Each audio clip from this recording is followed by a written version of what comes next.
tried moving a big plant from soil to leca and it started dropping leaves, sulking, or just slowly dying, you're not alone. Big plants don't forgive sloppy transitions, and the truth is, most of the common advice out there about how to move plants from soil to leca isn't designed for large established plants with thick root systems and heavy top growth. In this video, I'm breaking down 7 mistakes that can absolutely kill a big plant during the soil to leca switch and how to avoid every single one of them. I'll show you real examples from my own transfers so you can see what works and what to watch out for.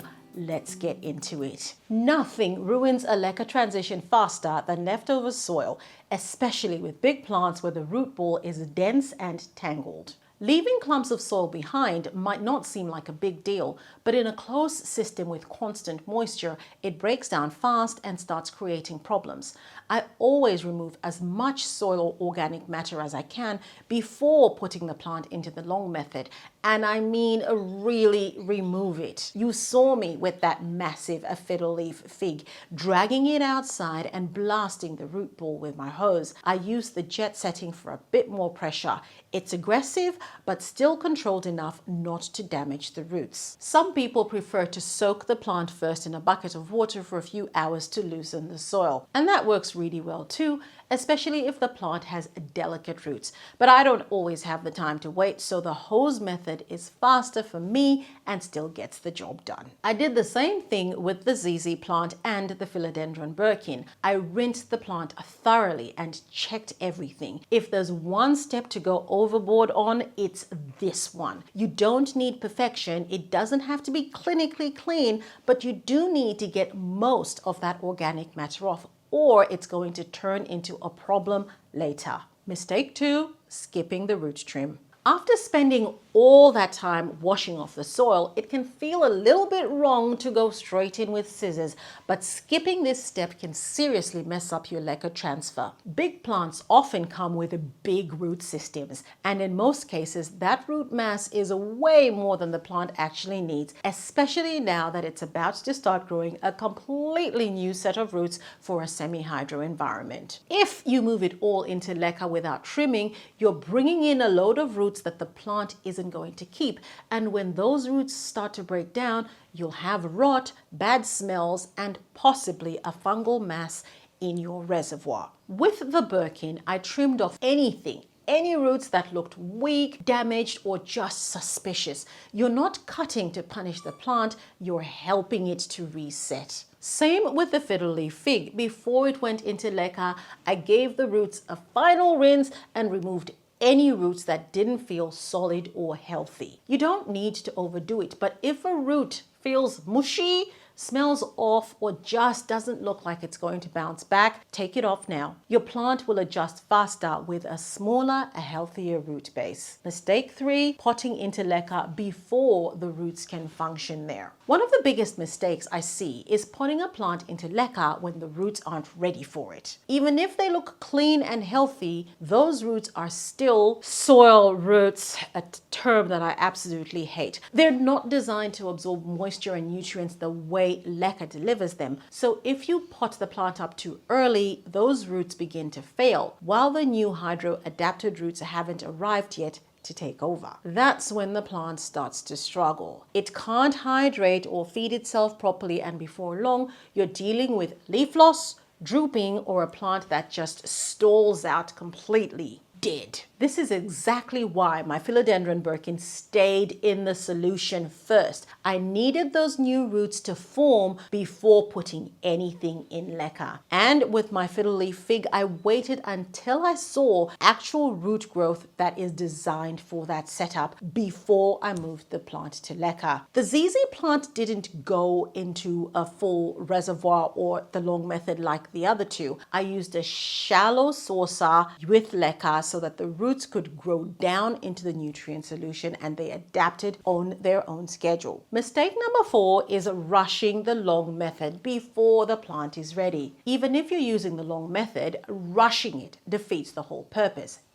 especially with big plants. You're not just giving the plant a rest when you put it in the long method. You're giving it time to regrow, stabilize, and develop roots that actually work in a semi-hydro setup. And big plants need more time to do that than smaller ones. The signs you're looking for aren't based on the number of days. They're based on how much progress your plant has made. New root growth, new leaves. A plant that's clearly adjusting, not just surviving. My philodendron Birkin stayed in that nutrient solution until I saw fresh growth coming in. That's when I knew it was ready. Fresh growth in terms of leaves, fresh growth in terms of roots. The Fiddle Leaf Fig took over 4 months in the long method. That plant kept growing new leaves while sitting in that nutrient solution. It was thriving before it even touched the Leca. So don't let impatience undo your hard work. Let the plant show you when it's ready, not the calendar. Mistake number 5, skipping oxygen support during the soak phase,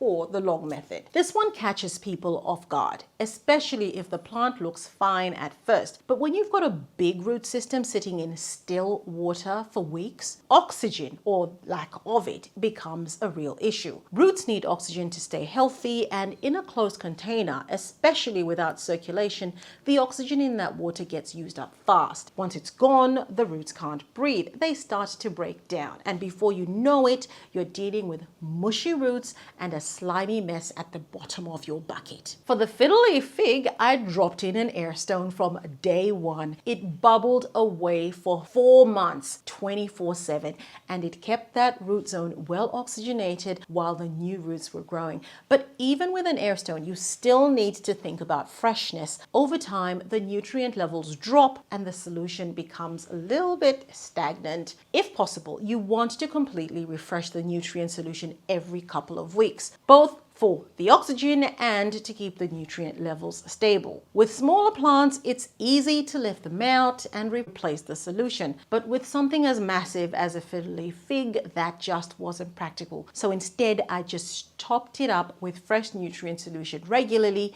to keep things moving and prevent that solution from going a little bit stale and to add more nutrients. The Birkin and the ZZ plant didn't really need air stones because they were in smaller setup, but a big plant in a deep soak, oxygen support is essential. If the roots are sitting in water for more than a week or 2, you need to actively manage oxygenation, whether it's through air stones, regular top-ups, or full nutrient changes. It's not something you can afford to ignore with a big plant. Mistake number 6, using the wrong pot or skipping key setup elements. Once the plant's ready to go into Leca, it's easy to think that the hard part is over, but the pot setup itself can make or break the transition. Big plants need more than just a container of clay balls. If there's no airflow, you might need a wick, or the pot is too shallow or too deep, you'll start to see issues fast. Things like uneven moisture, stalling, or even root rot at the bottom. When I potted up my Fiddle Leaf Fig, I chose a very large Lechuza pot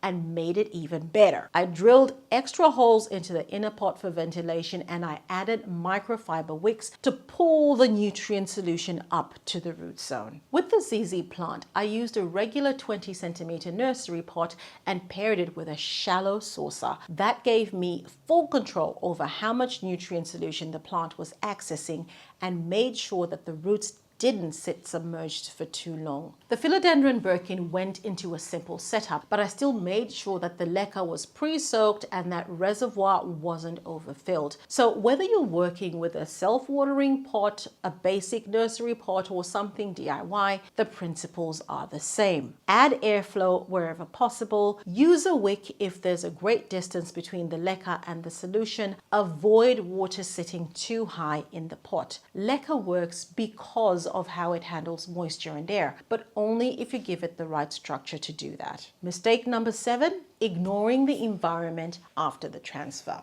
You've cleaned the roots, done the long method, picked the perfect pot, but if your environment isn't right, all that effort can still fall apart. Big plants are already under stress during a Leca transition. If the light is too low, the room is too cold, or the humidity drops, that stress gets amplified. And with larger plants, you've got more leaves, more root mass, and more momentum to lose when things go wrong. I kept my Fiddle Leaf Fig in a bright, warm spot the entire time. On cloudy days, I used a grow light to make sure it was still getting the light that it needed. My ZZ plant went into my grow tent, which has consistent warmth, high humidity, and plenty of light. That's what helped it push out that new stalk during the transition. Even my philodendron Birkin sat on a heat mat in a warm, bright spot during the long method phase. Leca doesn't fix low light. It doesn't replace warmth or humidity. If anything, it makes those things